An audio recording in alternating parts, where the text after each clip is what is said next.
Good afternoon, everyone. Welcome back to Dojo Live. Today's Tuesday, December 15th, 2020. I am Tulio Siragusa, broadcasting from Southern California. I'm joined by my co hosts, Kim Lantis in Hermosillo, Mexico. Hi, Kim. Welcome back. And, Hi, of Julio. course, Thank you. Carlos Ponce in Cuernavaca, Mexico. Hi, Carlos. Thank you so much, Tulio. And last but not least is why we do this, which is our guest who's here, Raji Karla with Peopletail. Welcome to the show, Raji. Thanks, guys, for having me. So we're looking forward to talking to you, especially about today's topic. It's an interesting topic about the future of retail. We've often talked about this idea of you're not in the B2B business, B2C business, or B2B2C business. You really should be in the people to people business. And that's your topic for today. But before we go right into that, let's get to know you a little bit. Raji, please introduce yourself. Thanks, guys, for having me. I'm sure everyone doesn't want to hear too much about myself, but I think everyone's got a pretty varied background in terms of their careers right now. Mine started off, as a technology solution provider. We were a small team, and we were working in the retail space. We were fortunate to win an RFP for a smaller retailer in Canada at the time. It was called Whole Foods Market. It was relatively large in the United States, but it didn't have a big footprint in Canada. And I remember going to the United States one time to see what it was like from a shopping experience, and truly blown away from how clean the in-store experience was. Like, everything was just merchandised beautifully. And when they issued the RFP in Canada, it was really about this idea of trying to maintain a clean store policy, meaning that they really wanted to keep, the consumer, like the shopping experience, really clean, instead of having a lot of what they call this like POP displays and things on the floor that might clutter the shopping environment. Is that they wanted to use integrated digital displays in every department of the store. So meat department, seafood department, whole body department, bakery department. We actually had built out a business model. And part of the RPA was to design what does their in-store digital technology look like, what size screens, what's going to be on the screens during the Whole Foods content experience, and how they can leverage in-store vendors in every department. So if you have a messaging to put on these displays, their job is really there to help educate consumers at the point of purchase in the department about ideas. And that became an opportunity to really get engaged with a retailer like Whole Foods. And so that's how I started my career in 2008. I knew a lot about technology, and I knew a lot about the in-store, programming model, but I knew nothing about the organic, natural product retail sector at all. I didn't know who these brands were. I didn't know anything about probiotics or certain vitamin supplements or certain things that you would typically find in Whole Foods. Again, I'm going back now 12 years ago now. That was a long, now a lot of these things have become much more common knowledge. Like on TV, we see a lot of commercials for digestive health issues or probiotics. But back then, so fast forward a little bit, is that, we built it out. And, what we realized was that a lot of the vendors in the store were using it to create video content on these screens. And not only were we booking the space on the screens, we were creating the content for them as well. And it became a really interesting business model that the same brands we worked with at Whole Foods said, guys, we love what you do, and we love how it's making our sales happen in every category. How do we do this at other places? And we found to kind of find out what other retailers they were working on across Canada. And they said, hey, we're in 2,000 stores. So we always knew we were not going to put digital technology in across 2,000 stores, but they gave us their key accounts. We wound up growing into about 30 other key retail brand banners in Canada. And that's around the same time that the smartphone started coming out. The iPhone came out around 2008. And we realized that, consumers are not going to be looking at the screens. They're going to be looking at their own screen in their hand. And we morphed over time. Peopletail, today's business, was really built around this idea of content. And it's the same philosophy we've had back in 2008. It was this idea around creating content that helps make sales. Now, the sales in the in-store, sales online. And instead of the brands telling us what to put on the screens, it's actually people that are creating content. So just, I guess to answer your question, my background has been nonstop, been around, producing content for brands and retailers for 10 years. I've been watched every one of these stores, whether they were just brick and mortar, how they adopted e-commerce, how they've adopted social media, how they've adopted Amazon strategies, and kind of see what they're doing overall. But the ideas of what the content's going to be used to be sold, I'm really I think I call myself a digital content pioneer in the retail space. It was spawned out of one category, which is natural product, but I think it's a great category to be in because that category needs a lot of education around. These are not spontaneous purchases. Typically, when you're buying a $40 bottle of supplements, you want to know about it. You want to know everything. Why do you take it? What's the ingredients? Who's the company? Who are the people behind this brand? And I think we've given them a platform to really help sell products better. So that's a little bit about myself. I'm a content representative as part of a team now that's managing, the next vanguard of content we feel is, user-generated content. Excellent. Thanks for the introduction. We appreciate it. So let's go right into it. We want to get to know Peopletail a little bit better through the conversation. We've gotten a good taste of it here in the introduction. Kim, will you introduce the topic today? Let's go right into it. Yeah, sure. Thank you, Tulio, and thank you for being here, Raji. So today's topic, as chosen by you, Raji, is the future of retail through people-to-people shopping, empowering people to sell products and earn like retailers themselves. So my first question for you is, what is meant by people-to-people shopping? When I read your tagline today, the first thing that came to my mind was something like Facebook Marketplace. But what is people-to-people shopping? It started back with this idea that, we believe as long as these phones get better cameras by every passing release, and the broadband connectivity is getting better and better as well. People are in the business of producing content. I think everyone wants us to produce better content, better photos, better videos, better everything, live streams. And the more content we produce is the more content that we're consuming as consumers ourselves. And we're enthralled by people's experiences, whether it's, food, something that they're using at the gym, something that they were on vacation, and you saw beautiful photos of this amazing resort.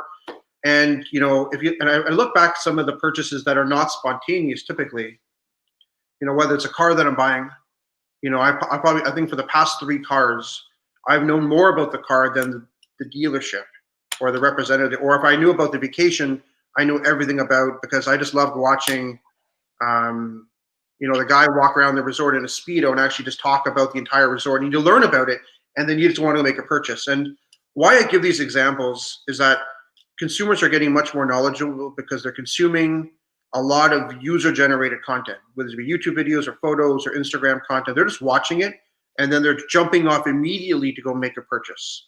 And we think if people are a big part of that content, a capturing of content experience, how can we marry so that they can actually become just one click away? But how can we even do it so they can earn? They can actually become like a retailer. So the word Peopletail was really a blend of people and retail, and that's where we think the puck is going to go. Using that Wayne Gretzky famous quote is that people are going to continue to produce beautiful content, and so we think people-to-people shopping is inevitable. And if I look at, my business partner and I think about 10 years from now, we think, retailers just might be glorified logistics companies. They're getting pushed further and faster and faster to become moving product from A to B. And that's all people care about. They don't really care about where they're getting it. If it's Amazon, can ship it to you same day or next day, or Walmart or Shopify retailer. The speed is always going to be pushed, but people want to be embraced by content, and they're going to fall in love with that. So it could be it could be a beauty product that you fall in love with, a new vacuum that you're going to buy for the house. You want to see what people are talking about. And my business partner Ming, he has a famous quote that I use in every conversation. Is that he kind of captured it perfectly. He said, "Where we think e-commerce will go is that people just don't want to see the product sitting against a white background. Again, that's it. That's all you see. You have to read a bunch of stuff.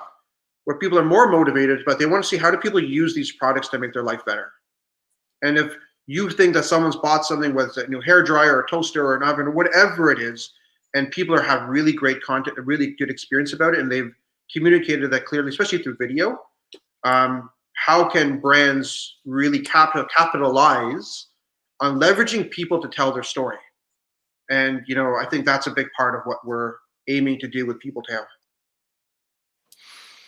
Interesting. I mean, that's kind of the promise of what social media was to become over in the very beginning, which was this idea that eventually we could reintroduce the concept of the village, right? In the village, everyone knew each other. You bought things based on your cousin or your friend who recommended them. It was everything was word of mouth, and God forbid you provided a bad service or product, everybody heard about that too. So how does this work in terms of empowering the retailers and manufacturers to leverage that mindset of the consumer selling to the consumer? How does the ecosystem, how does the platform enable that? So we started off being that we ourselves were not going to become a retailer. We thought, retailers have these incumbent, and it very much it has there's a stigma attached to this word I'm going to say, and I'm not a fan of the word because I think people they've misread it in a lot of ways of the beauty of really what it's trying to encapsulate. The word is affiliate, and everyone now today knows what it is, but it actually has a bad rap in the industry because there's a lot of black hat practices around it. People are trying to do quick bucks, they're trying to do certain things. But the concept of affiliate, when I first stumbled upon the term affiliate, was in 2004. And I remember going to Walmart's website, and they said right at the bottom of their website, there's actually like if you wanted to join their affiliate program, they would actually pay you money. So if you had, let's say, John.com, and you put a Walmart banner and you drove traffic from there to there, there's a relationship that's, we're going to pay you money for every time you help us make a sale. The problem with affiliate is that these same retailers have been using the same softwares and same system for years. And so we, as Peopletail, to answer your question, is that we decided as a business, okay, let people produce content, and we'll actually connect to about 900. Today we connect to about 900 different e-commerce systems today, all having affiliate technology. And the problem is that there's still a lot of lag in between, when someone creates content, it leads to a sale on a third-party website. From the time that we would get notified to the time that a payout actually happens, the size of the payout too. Like for someone to do all that work and earn maybe 2% from Amazon or Walmart or 1% sometimes, it's not even worth it. Like it's just not worth it. Like, but the brands are also gearing up to spend. If they want to spend, they actually want to offer more margin. And so just this year in 2020, we decided to embark on a very audacious becoming a retailer ourselves, holding products in our own dedicated warehouse. And so when a brands the reason we did it is that brands can now start to list directly with Peopletail. They list it at a wholesale value at the lowest price possible. We then take the retail margin and we say, we can sell them through peopletail.com. And if people want to help create sales that lead through the Peopletail system, we will offer up to where they can make maybe up to 20% per sale. And for let's say for a mom that's staying at home, or a guy that's at home and they just want to talk about their favorite drill or beauty product, and just every time it makes a sale, that we would do the pick, package, ship it, and they can make 20% by doing it. And we think by enabling this now to happen, we've been signing brands now aggressively for the past few months. And in 2021, we're going to really be pushing out to this idea around being the platform where any brand can list any product. They can offer the lowest margin, like the most margin to our users, invite their communities on there to become sellers for them, and get people to create content. And we think there's thousands, if not millions, of people like retailers that can help them sell products in a whole different way. Interesting. So going back to the comment Kim made earlier, that's kind of coming full circle, at least as I see this.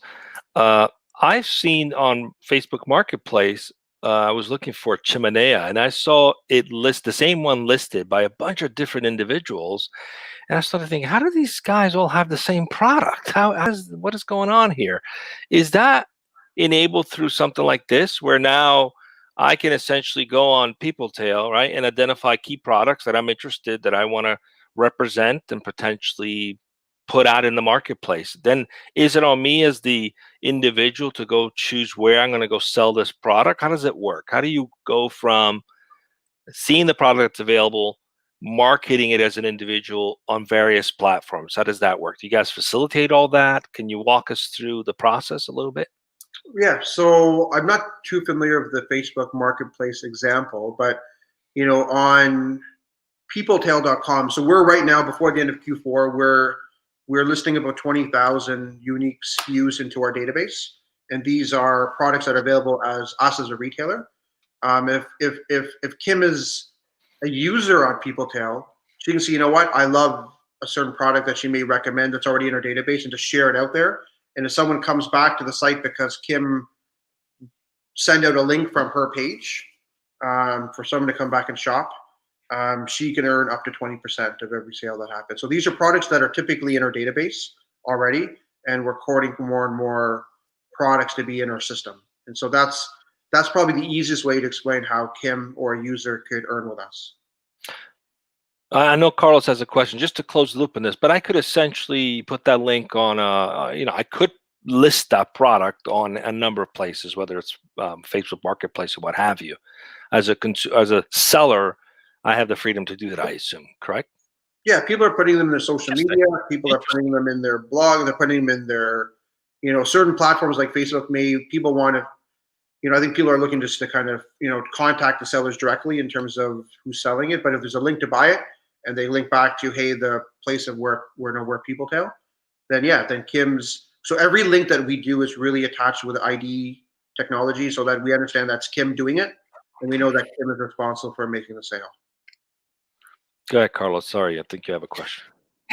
Yeah, I mean, it's just a simple question, because I was looking at Peopletail's website, and it's very interesting and appealing when you go there and you see a very large, like almost screen wide video with people talking about the products and such. So my question has to do more with the standards that how they're curated, if or whatever criteria is applicable or in place in order to make sure that, how can I say this, that the videos that are uploaded maybe fall into a specific quality control, so to speak, or is there any kind of QA? How do you say that, Tulio? Is it QA, quality assurance? Is there any kind of procedure in place to make sure that everything is right the way it's supposed to be, quality-wise, or not really? How's it work? It's a great question, Carlos. Actually, so video became something that we're deeply passionate about, and we think that, and we started off being as a platform where people didn't have to upload any media, and it was very boring. It was just they were just recommending a product, and you just see the product image. And then last year we pushed into that you have to use some form of media, whether it be photo or video. And in 2021, we're pushing exclusively into videos. And that big part of you see of our screen is that we call that Peopletail TV. And that's actually going to become a big part of the shopping experience. And so, yes, we're going to have a lot more quality as of January in terms of the qualities that appear in the top portion of the real estate will definitely be much more quality. We actually are announcing in about a week or just maybe a few days from now, out of our entire Peopletail user community, we're going to have our own house of VJs. These are beauty, nutritionists, fitness, cooking experts that are curated from the community that actually will be showcasing their videos on the top portion. And when brands want to launch and list products with us too, is that they can actually produce content through our community, especially our power users. So if it's a food manufacturer or whatever, it's a house and home product, they can leverage one of our experts to get the product and produce beautiful content for them as well. But the quality is definitely something we would definitely want to improve on. Thank you. Can you guys hear me okay with my connection? Yeah, thank you. Great. In line with Carlos' question on quality assurance, I love what you're doing at Peopletail, because I myself, I'm not really a shopper. I kind of get into trying to get into the minimalist mindset. But when I do have a need, I of course shop. And when I am shopping, I really take the reviews into consideration, right? I'm a very, like you were mentioning, going to the dealership and knowing more about the vehicle than the salesman. And that's one of the things that I love about this approach, because it's very organic.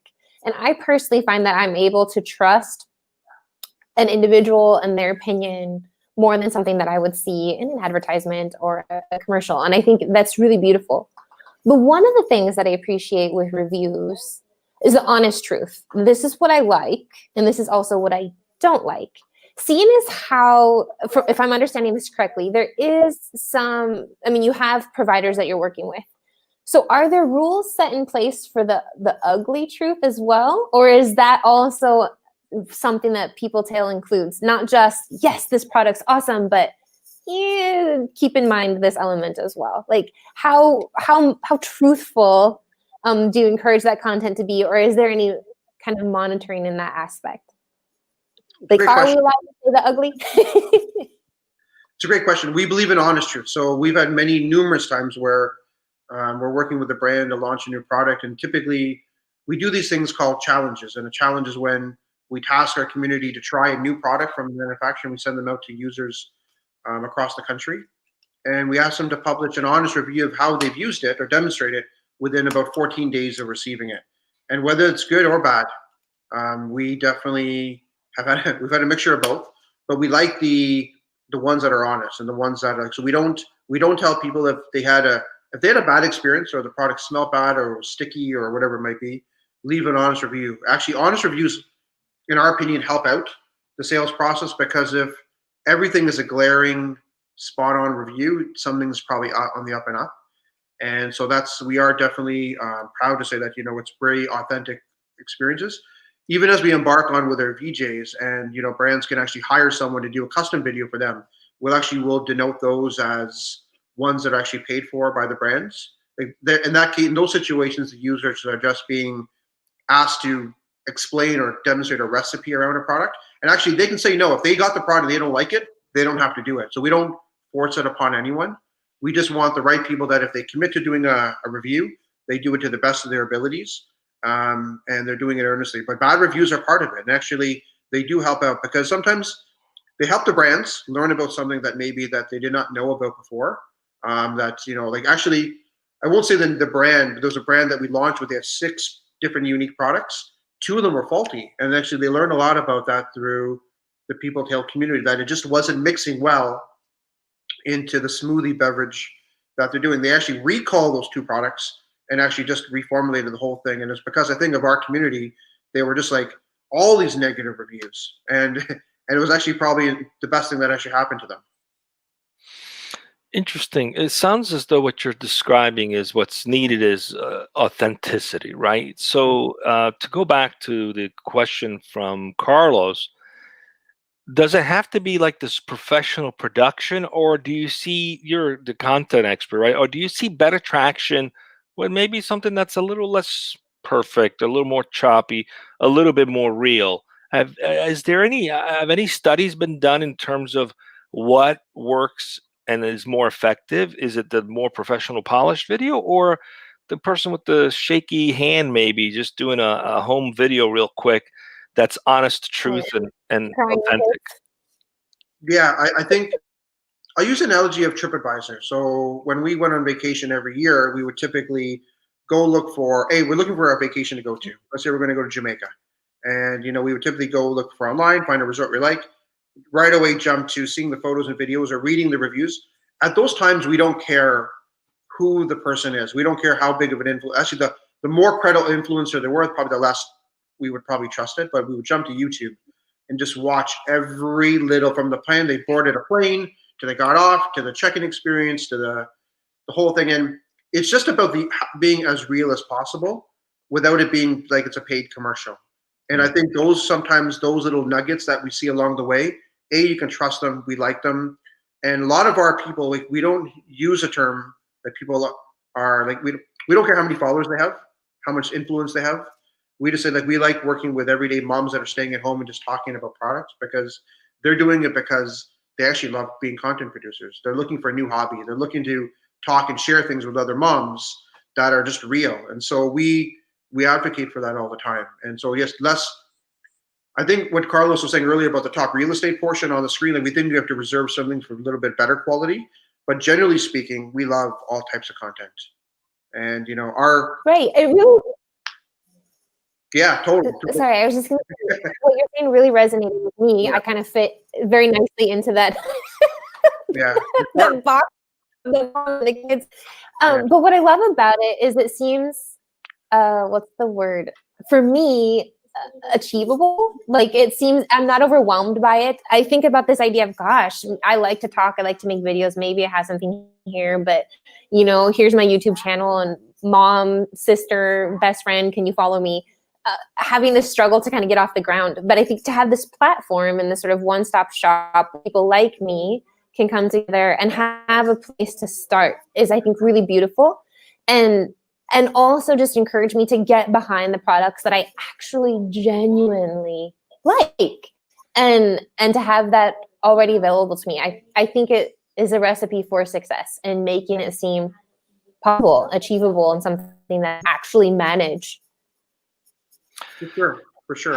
Have you seen an uptick because of the COVID situation and the stay at home? Obviously, this is a fantastic gig economy application that doesn't require interacting in person with anyone. Unlike driving a car or Instacart, I still have to go to the store and I have to handle things, and I still have to be at places where there's people, right? So for those people that have been impacted, for example, by a lot of restaurants closing, they're out of work, or they're used to interacting, or at least recommending a dish, for example.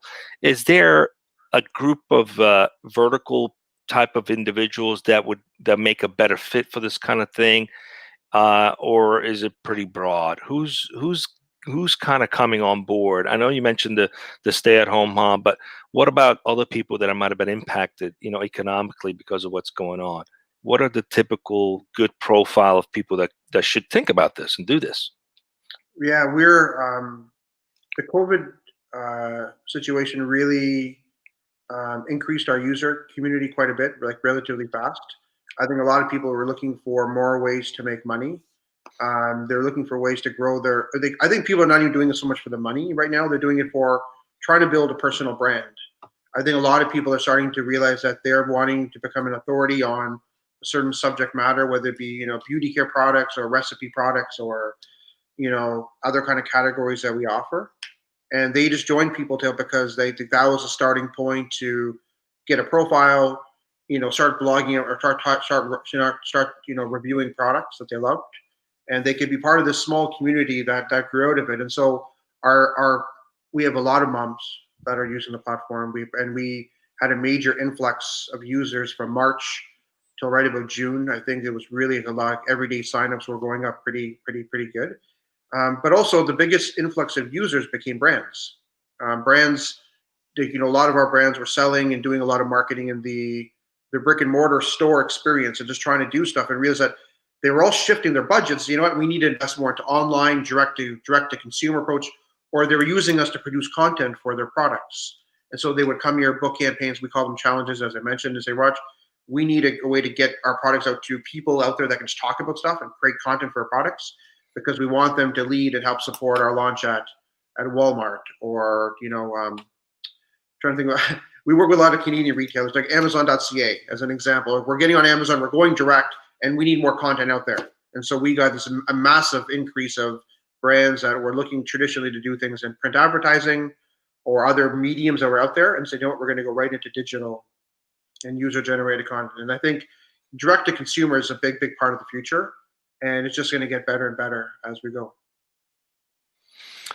Well, we're coming up on time. This has been an interesting thing to learn here. It looks like there's opportunity, especially right now, for people to take this on. I was thinking to myself, like, for 20 years, almost on a weekly basis, I research all kinds of homeopathy approaches to healthcare. Mm-hmm. And it's like no one would know that in 20 years you've amassed so much knowledge. I could recommend pretty much any supplement to anybody who has an issue. Yeah. It's like my little secret thing that I never talk about, but it's like, there's people out there who have developed knowledge about things that they're curious about, but now is an opportunity where they can monetize this on a platform like this. Not suggesting I'm going to be doing that, but I'm saying if you're listening and you have some expertise, this might be an opportunity to monetize it. Tulio Sirogusa is going to be the Peopletail user number one. I'm going to be pushing stinking copper. Well, anyway, it's been a pleasure to have you. As we wrap up, any words of advice or words of wisdom you'd like to share with other people who are starting out, perhaps a business that's disrupting the status quo, anything you've learned along the way that you'd like to share when things get a little more difficult?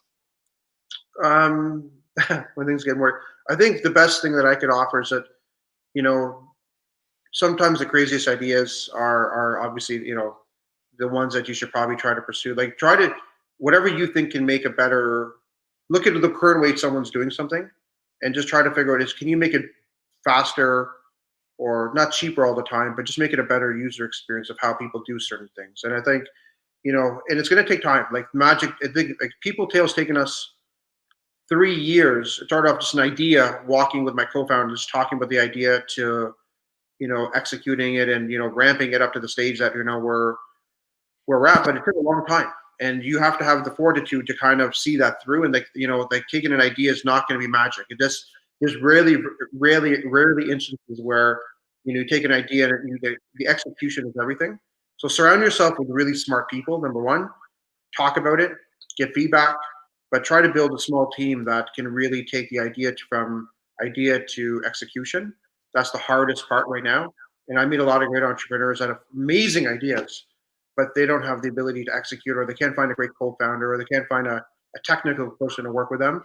But that once you have that magical team, like you three are a magical team that work together really well, you just work together. The chemistry is there, and you guys can pull off anything, right? And that's kind of what I think a startup's all about. It's all about a team that's on the court together, and we got to win the game. And if it's just one person on the field, you can't win, right? So the team is everything. Thank you for that. And we're going to wrap up. Just stay with us as we go off the air. Carlos, what do we got coming up? We have one more show on Thursday, right? And then then we're done for the year, I think. Oh, yes. And I really look forward to that one, too. Yes.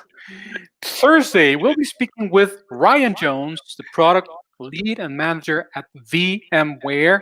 And the topic is going to be determining a valuable product without building one. So, in other words, Ryan is going to be recommending us to stop wasting our time and money and quickly determine the value and the fastest way to market. So that's for Thursday right here on Dojo Live at 1 p.m. Pacific. And please, for those who are watching, remember that as we return to Dojo Live regular broadcasts in January, we're going to be doing it at 12. So we're moving from 1 p.m. to 12 noon starting on January. So just keep that in mind and stay tuned for more Thanks, everyone. Dojo Live conversation. Stay safe. Thank you. Stay safe.